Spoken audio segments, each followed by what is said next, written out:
I think one of the best things that you do is you really frame this our modern religion, the religion of pure positivity, rather brilliantly. And I guess where does Christianity and grace differ from the religion of self-help or the religion of pure positivity? Yeah, no, that's a great question. So, two things I could say about that initially is, I mean, and I get this from a really beautiful book, an early book of Todd McGowan's called The End of Dissatisfaction. But in that book, he kind of articulates three different types of God that we can think about. And one is the kind of God that Freud talked about when he talked about the primal father, which is the notion of there is one exception to castration, right? So all of us as human beings are dissatisfied to some extent in our relationships, in our work, in our lives, right? That's kind of maybe a feature that unifies us all, right? But there's one exception to that, and that's God, right? Mm. Or in a more secular way, the one exception is the Lord who lives down the road in feudal times, the one who has everything, right? And we all are kind of suffering. So there's an exception. We are all marked by a certain lack, and there is one that lacks the lack, right?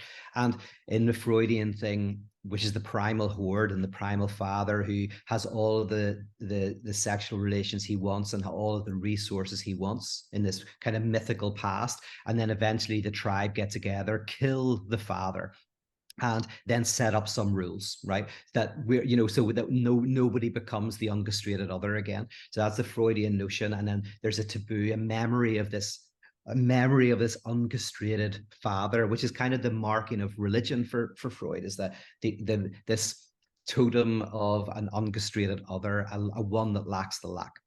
Now, that God really no longer exists in any substantive way, but you could say that's the God of, say, feudalism, where again, everybody goes, I'm lacking. You have to, because there's no upward mobility. There's nothing that you have to marry a particular person, you have to do a particular thing, and not a great way to live, right? But that's the God of castration.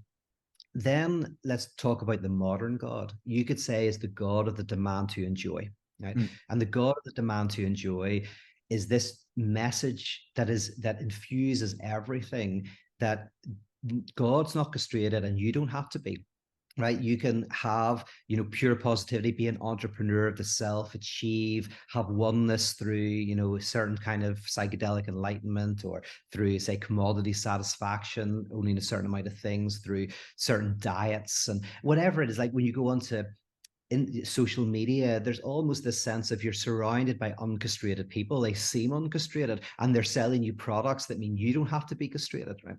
Now, this God of the demand to enjoy causes a whole pile of problems, which are things like jealousy and envy, social fragmentation, right? There's all this thing where everybody else seems to be having a good time except for you, or that you get the things that are supposed to work and they don't, which creates this kind of weird form of alienation when you feel like you should. I've got a friend, he's a very famous actor, he became a very well-known actor, and the alienation he felt he couldn't put words to. He said, I got everything I was told that would would make me no longer alienated. I feel awful, I'm falling apart, and yet couldn't symbolize it because in a sense you've got it, right? And now this progressive position generates reactive politics, right? So some people then go to conservative churches or whatever in order to mitigate their anxiety at this pure positivity, the entrepreneur of the self, which creates fatigue, creates burnout, creates ADHD, all these symptoms that are modern symptoms, right? That this pure positivity creates. Um, then can often go back to somewhere like Hillsong precisely because it's easier to date whenever you've got constraints than whenever you don't, right? In LA, no one's dating whenever you're able to do whatever you want. This is what Lacan meant when he said, if God is dead, nothing is permissible, which is a Mm. dig at Sartre. But where he kind of means that whenever you've got whenever you're in a position of pure positivity where you can really do anything and be anything, and even the government and corporations are saying just do it, do it, do it, do it, it actually creates so much anxiety and stagnation, and you end up becoming more and more closed to the world, and you experience people being more and more toxic. You become more and more fearful of the other, and then your sexual relationships become contractual. You prefer to have an OnlyFans relationship that protects you from the toxicity of real people than the danger of a real person, right? So all of these problems that we're experiencing. So what is the answer? And so for me, the answer here is you have to go through to the idea that we're all castrated, including God. So in the first, we're all castrated except for God. The second, none of us need to be castrated. The third is that everything is castrated. And what that means is that a lot of us, and a lot of depression, a lot of fatigue and burnout is because we fantasize some alternative world where everything is better. If I'd been with that woman or that man, everything would have been better. So you have an philosophical alternative possible world that where everything worked out. Oh, if only I'd taken that job. And so your depression is directly connected to this fantasy of an undivided possible world that you're not in. You're in the actual world where it's shit, but you've got this vision of a possible world where it worked. If you can realize that the vision is in all possible worlds as well as the actual world, right? Then in a sense, life can be more difficult or less difficult, but you're not frenetically pursuing some end of castration. You're realizing, in fact, that there's something about sacrifice itself that is enjoyable and is good. This is where we get into the ethics a little bit. Maybe I should hold off on that for a second and say there was one other thing that I wanted to say about your question. Well, I'll say this about the ethics is that interesting thing about our contemporary economic system, and which someone like Todd McGowan and Slavoj Žižek is very brilliant on, is that the capitalist system actually gives us what we want in ways, right? And you go, they'll never gives us what we want, right? The capitalist system never gives us what we want because every time we get it, it's not it, right? Like the new iPhone 15s just come out, like, and of course, like all these basically smartphones have hit their limit, right? So, but they try to still pretend that the iPhone 15 is something special, and then you get it, and you go like, that's not it. So the traditional argument is capitalism never gives you what you want. It always dangles it in front of you, never gives it. But what McGowan argues in Capitalism and Desire is that, well, capitalism does give you what you want, because what we want is dissatisfaction. What we want is precisely not getting the thing. And this brings us very much to grace and self-help. Brilliant. That's why I wanted to say that. But yeah, so we'll keep going with this. So capitalism in a way dangles something in front of you, but precisely by always failing to get it, there's a certain, you don't consciously want that. It causes you suffering and pain, but you're getting something that keeps your desire alive, right? So what is the problem? Well, the problem, you could say, is that you don't see your enjoyment. Capitalism hides where the enjoyment is. It pretends that the sacrifice of sacrifice is the answer. So it gives you the fantasy of winning the lottery or retiring by the beach, and you'll be able to sacrifice and finally be happy, right? Not realizing that if you retire and go to the beach and do nothing, you'll probably be dead within a year or two because you've got nothing, right? So even that's why people often work in horrible jobs rather than retire and go, why is this guy working until he's 75?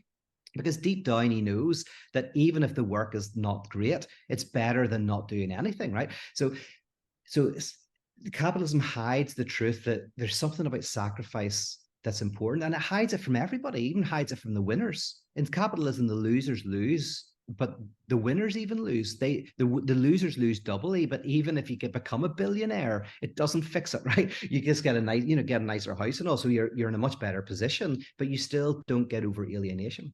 So the answer is, how do we see and enjoy our dissatisfaction? And I'll give a concrete example of this. A friend of mine who always was getting into fights with his wife, and his wife was always blaming him for things. And in all honesty, he deserved it half the time, right? But he's a nice guy as well. And he was always getting in trouble. And he was saying to me, I'm just sick of it. He says, I've been married for 15 years or whatever.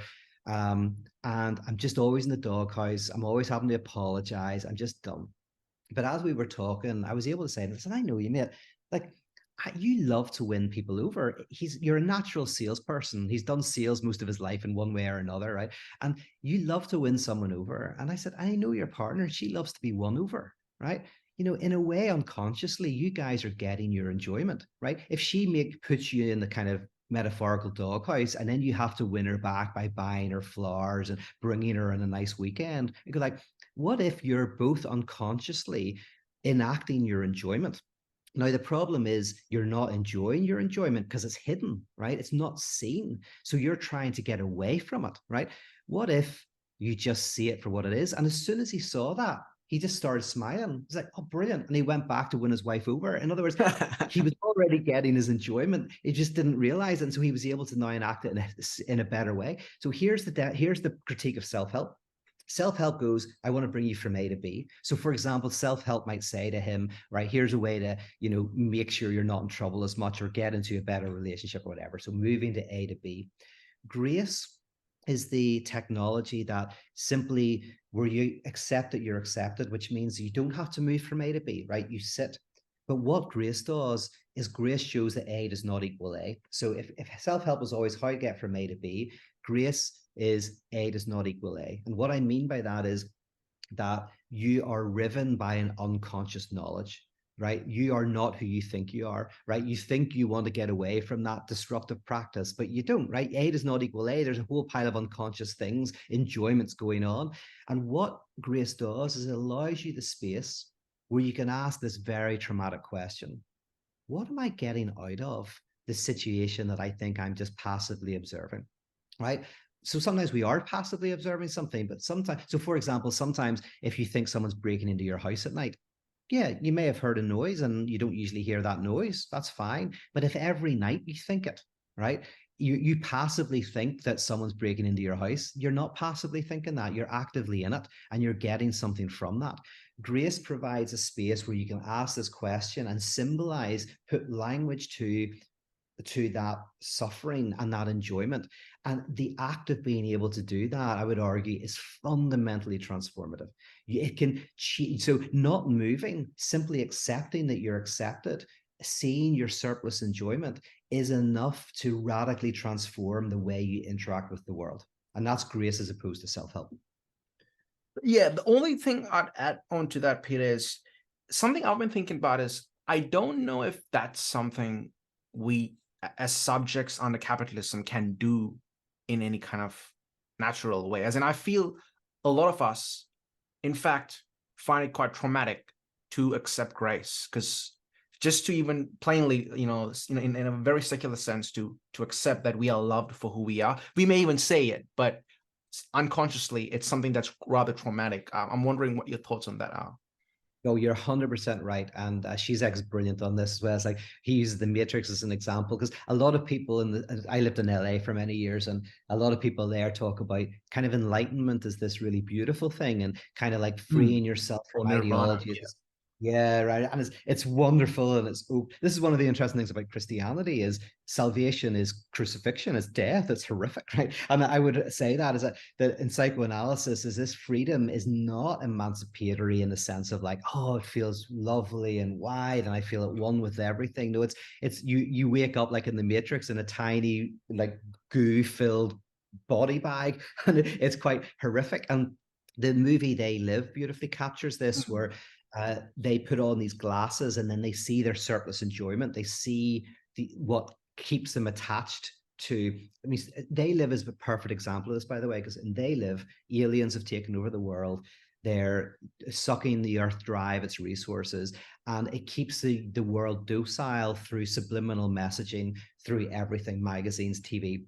And so the magazine, for example, will say, oh, get rich, go on holiday, achieve your dreams, just do it, right? That's what you see. But when you put on the glasses, these special glasses, you see behind it, it says, be docile, don't question authority, sleep, eat, work, like marry and reproduce, whatever it is. And now, the funny thing about these glasses is you wear them for too long, they hurt you, they give you headaches, like it's painful to see through, because it is painful to see our surplus enjoyment. A great example that Alanka Sapancic uses is this little old joke you'll know that about this horrible man who goes home to his wife, turns on the TV, and there's some adverts on, and he says, get me a beer before it starts.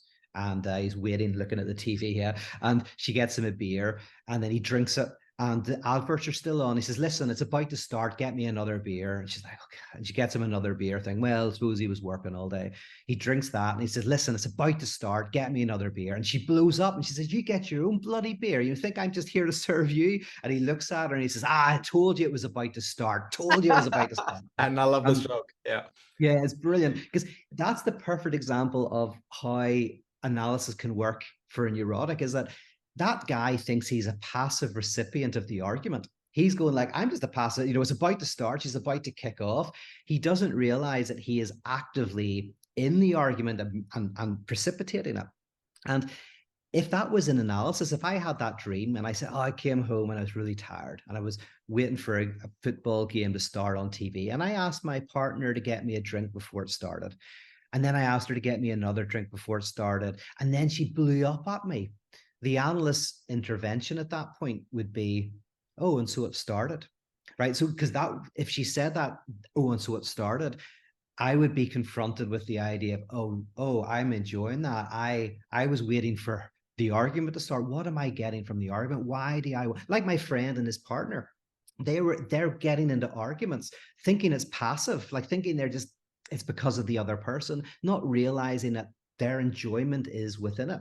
But in that act of saying, oh, so it started, if that was a dream and my analyst intervened with those words, I might suddenly, by being confronted with my enjoyment, change. But that is a painful thing.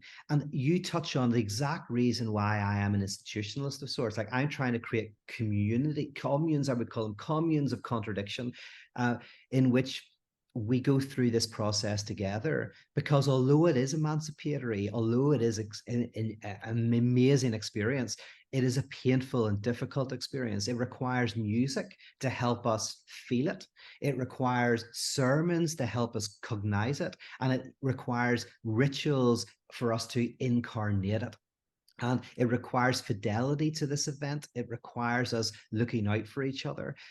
This ontological unknowing is profoundly difficult and requires a lot of effort and courage. Just as my example of the couple who the relationship might already be over, so they don't have to have the courage to end it. It already is over, right? It's like the cartoon cat off the cliff.